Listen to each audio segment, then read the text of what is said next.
Countee, Cullen. Once riding in old Baltimore, heart filled, head filled with glee, I saw Baltimore and keep looking straight at me. Now it was 8 and very small, and he was no whit bigger. And so I smiled, but he poked out his tongue out and called me. I'm not gonna say it. I wanna say it. I saw the whole of Baltimore, from May until December. Of all the things that happened there, that's all I remember. My name is Tam. So this poem is meaningful to me because the message that's delivered through it. I think it's pretty clear what the poem is about, you know, and it just took me back to when I was a child, when I didn't understand what racism was. I think pretty much all of us have encountered racist encounters. Like, that's happened, I'm sure. And so, yeah, back to the encounters. It was just when my friends didn't understand what racism was.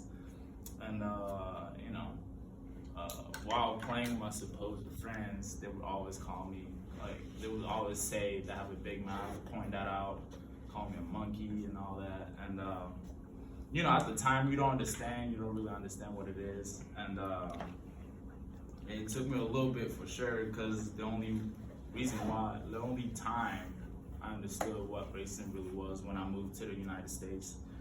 And I realized how big of a deal racism was. It was my first day of football practice, my junior year in high school. Didn't know a word in English. And where were you? In Utah. I went to high school in Utah. It's a high school called Juan Diego High School. And yeah, my first day of football practice, didn't know no English, so started, you know, trying to make friends. And 98% of the school was white, so there was like 7 black people in the school. And I remember vividly one of the seniors calling me the N-word. Never understood what it was. I asked one of my black friends what it was, and he told me if he says that again, call him, right? And I did call him. He ended up, you know, not doing good things to him. But yeah,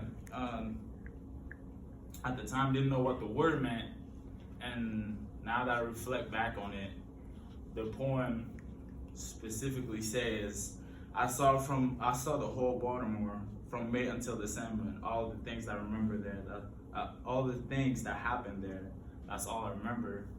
And you know, your first racist encounter, you don't really understand at first, but you remember it vividly. You remember what happened. You remember exactly what happened, what you were wearing, who it happened with, who was around you. And I think it's pretty powerful to say that, you know, like as a black man, like as a black person in general, it's, you know, it happens, and when it happens, you remember vividly. So, yeah. You know, I remember when I was a kid, people calling me monkey. I remember when I was 17 in high school, people calling me the N-word. And I remember every single time that someone was racist to me. So I think that poem is really powerful to me. That's it.